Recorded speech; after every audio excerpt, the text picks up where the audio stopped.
रामराम मंडळी, कशी आहे माझी नागपूरकर गँग? बाप्पा, आज तर आमची पार वाट लागली, पण आनंद पण तितकाच आहे.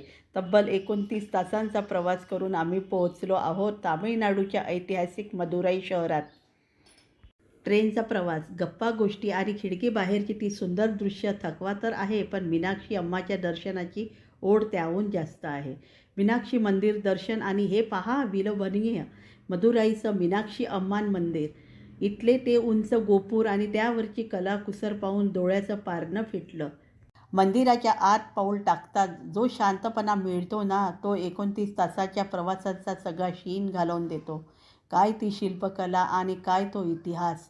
खरंच आपल्या भारताचा वारसा किती श्रीमंत आहे ना. दर्शन तर एकदम भारी झालं. आता लागली आहे कडाडून भूक. मग आम्ही पोचलोय इथल्या एका गावरान साऊथ इंडियन हॉटेलमध्ये. हे बघा आमची सगळी पलटण. इथं मेनू कार्ड बघून तोंडाला पाणी सुटलंय. कुणी बनाना उत्तपम घेतंय तर कुणी स्पिनच घी डोसा. नागपुरात आपण साऊथ इंडियनच खातो, पण इथल्या अस्सल सांबार आणि चटणीची चव आहा, एकदम झक्कास. तर मंडळी, मदुराईचा पहिला दिवस तर एकदम हाऊसफुल गेला. तुम्हाला इथलं मंदिर आवडलं की इथला डोसा? नक्की सांगा. उद्या आम्ही कुठे जाणार आहोत हे बघण्यासाठी चॅनलला सबस्क्राईब करायला विसरू नका. Tata, bye bye.